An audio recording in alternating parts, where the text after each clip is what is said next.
Snow whispered against the boarding of the barrack, as if something breathed upon it, slow and deliberate, from the blackness outside. The stove fire had sunk low, yet sweat ran cold along my ribs. Then the iron latch lifted without a hand, and we heard claws, heavy and careful, pacing the roof, circling, never crossing the pale square of the window. Men asked me, years later, to put these matters in order that others might judge them. If you valued such reckonings, you gave your approval, followed my further recollections, and set down your own thoughts beneath. It began 3 weeks earlier, on the 4th of November, 1887, when our little company made fast at Advent Bay.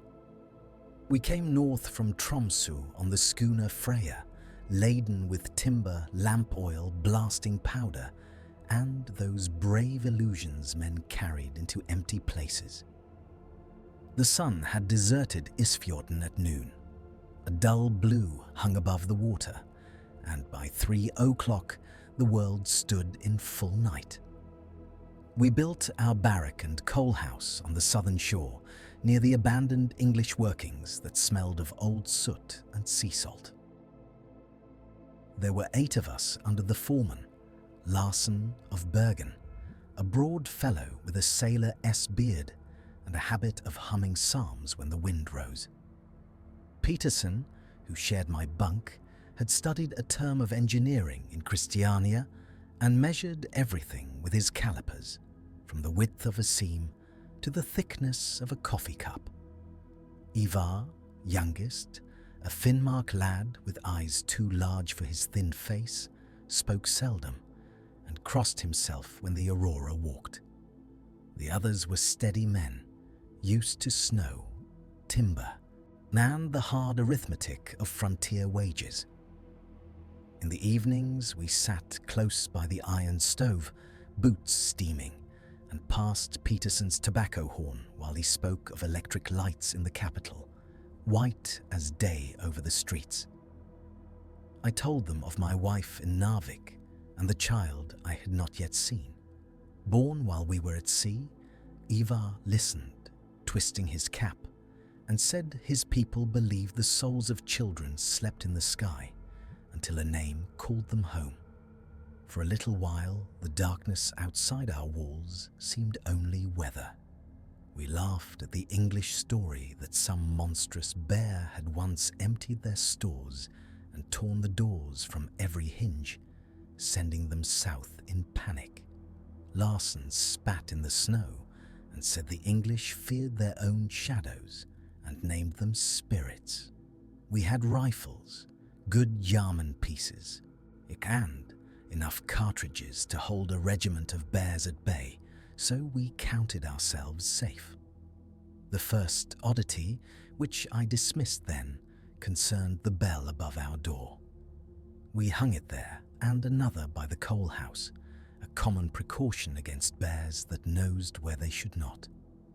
On the 10th, when the wind fell and the cold sharpened, that front bell rang twice in the middle watch. Larsen and I took rifles and lantern and went out, our breaths smoking like chimneys. The snow lay unmarked from wall to drift, smooth as uncut cloth, yet the bell rope still swung. No beast could have come within 20 paces without leaving some crater or trail. Larsen muttered that the rope had frozen and jerked it until the clapper rang clean brass, then ordered us back inside. I said nothing.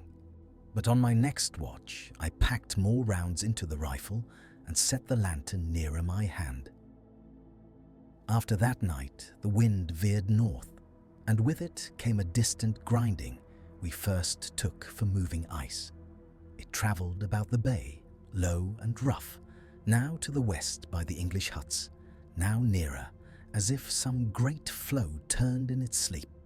Yet the sea had frozen days before, and when we went down with picks and lamps, the surface lay black, glassy, and still under the stars. No tremor reached our boots, only a faint stirring in the air that rose through my teeth into my skull. Peterson laughed and said the aurora sang so in metal, and began to recite some German verse about music in the spheres. We pressed on with the driving of the heading, cutting into the seam that sloped under the frozen hill they called Grove Fjellet. Each day we descended with hand lamps, the flames shivering in the shaft, and beat at the black walls until our arms ached. The air underground lay still and close, rich with coal dust and oil smoke, so that the outer cold felt almost kind when we emerged. It was on one such return that we first saw the tracks. They crossed our own trail between the mine mouth and the barrack, a double line of depressions already crusted at the edges with blown snow. At first, we took them for bear prints, broad and five-toed, but the steps lay too close together for such a beast. Whatever had made them possessed the width of a grown bear's forepaw and the stride of a child. They led in a straight path from the shadow of the English storehouse toward the frozen shore, and there ended as if the maker had taken flight into the air. For the first time I heard Ivar whisper in his own tongue, quick syllables that had the beat of prayer when I asked. He only shook his head. That night the sound around the bay altered. Between the long groans, there came a lighter noise I could not place at first, a soft popping that rose and fell just beyond the lamplight as we walked between barrack and privy.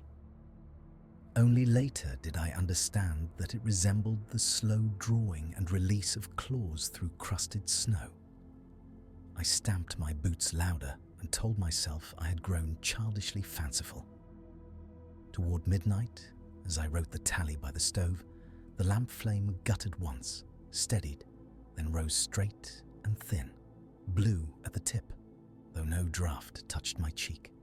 For 3 breaths all sound left the room, even the crack of shrinking planks.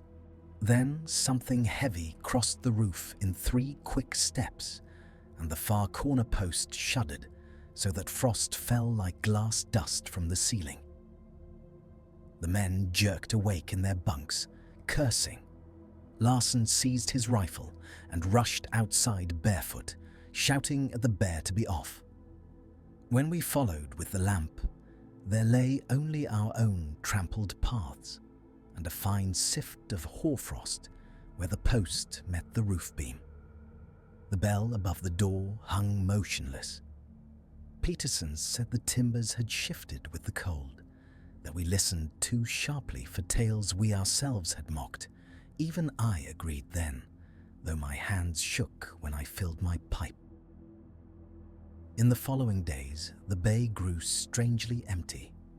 Before, we had seen the backs of seals at the ice edge and fox tracks about our midden. Now no life moved there, not even a raven shape against the sky. Once Peterson and I crossed to the English camp to look for spare timber. The huts stood half-sunken in snow, doors hanging from rusted hinges, windows boarded, as if the men had fled in a single day. On the foremost door, I saw 4 deep gouges in the planking, not raking downward like common claw marks, but drawn slow and straight at almost a man's height. Snow had lodged in them like old chalk. Peterson ran his gloved fingers along one and said a crowbar might do that, though why any man would score his own wall so he did not suggest. Inside the hut, the air held a faint musk beneath the mould and dust. Too rank for fox or man, it clung to my beard and sleeves when we came back into the open. The others smelled it at once and accused us of overturning some old meat barrel, but we had touched nothing. By then, the darkness had grown very thick to me. I knew by the almanac that the sun had left us according to reason, yet at times when I stepped from the mine mouth, the night seemed not merely empty, but attentive. The ridges and snowfields appeared to lean inward, and more than once I found myself glancing at the low hill behind the hut roof, half expecting some pale mass against the sky. Once, carrying oil from the store, I heard my own name called softly from that direction, in Peterson's exact voice. When I turned, I saw only the dark rise of Gruvafjellet and our own smoke, and through the open barrack door I heard Peterson himself arguing with Larsen over a broken drill. I told no one of that small incident until much later. What use had such talk in a place where a man already dreamed strangely? As November drew on, the temperature fell and tempers with it. Coal dust settled into every seam of clothing, the lamp oil stung our throats, and small grievances grew sharp. Peterson mocked Ivar's muttered prayers. Ivar muttered louder. Larsen swore at both and drove us harder underground, as if more work could beat back whatever skulked outside. Only at night, when the grinding around the bay rose and sometimes broke into a hoarse bellow that no one wished to name, did we grow quiet together. Larsen sat longer by the stove, his psalms faltering. Peterson drank his ration quicker and stared at the floorboards as if he listened for some private count. It was in that mood, on the night of St. Andrew, that matters came to their head. The cold that evening had a different edge, a dry sting that sliced through wool and leather as if through paper. The thermometer showed 35 below, the sky over Isfjorden clear and sharp with stars. Yet from the ridge behind the mine there rose a long, broken cry. It sounded almost like a bear's bellow, but thinned and strained, as if some great creature had forgotten the use of its lungs. Larsen cursed, seized his rifle, and called for volunteers because a man feared mockery more than darkness. I took my piece and lamp and followed with Peterson and Ivar behind. We climbed toward the sound along the packed path, breath roaring in our ears, the lamps casting short yellow tunnels that never seemed to reach quite far enough. Halfway to the heading, the cry ceased, cut as clean as a rope, and at once that strangling silence fell, when even the wood within the barrack would not creak. Our light struck the bank above the path, and there, halfway up its face, two round hollows stared back at us, deep and black, set apart the width of a man's shoulders. Snow did not fall so. As we watched, the upper edge of the drift bent in a slow curve, like a lip drawing back, and something long and pale uncoiled itself from the hollow behind. At first, I thought it a starving bear, but the forepart rose too high upon the snow, the neck stretched too far, the head tapering without muzzle. And where I looked for eyes, there lay only a smooth whitish plain that caught our flames and returned nothing. Beneath it, the snow smoked as if from a slow fire, yet no warmth touched my face, only a bitter cold that burned the inside of my nose and tasted faintly of iron. Behind me, Ivar sobbed once, like a frightened child. The thing bowed that long head toward us, and from the blank where eyes should have stood, there came a sound that pierced the mind more than the ear, a wet creaking that, horribly slowly, shaped itself into our own names.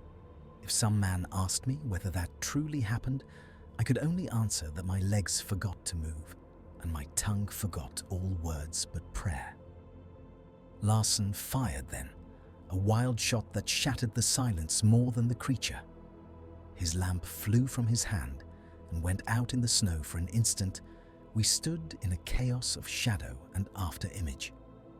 When my own lamp steadied, I saw only that the pale bulk had drawn in upon itself and slid soundless up the bank and over the ridge, as if weight meant nothing in that shape. Afterward, we spoke little. Ivar would no longer leave the barrack alone. Peterson, who had always reached for numbers, began to measure the thickness of the walls and the length of each night watch, as if by knowing them, he might hold them firm. Larsen kept his rifle by his bunk and lost the habit of humming. We told ourselves it had been a sick bear, some white freak of hunger and disease, and yet no man offered to track it. When at last the Freya returned with a paler light along her rigging and new orders in her Captain S hand, Larsen declared the vein too thin to justify further wintering. We loaded what coal we had drawn, our instruments and a few frozen specimens, and left the English camp and our own rough barrack to the drifting snow. On the passage south, the wind treated us mildly, but sleep did not.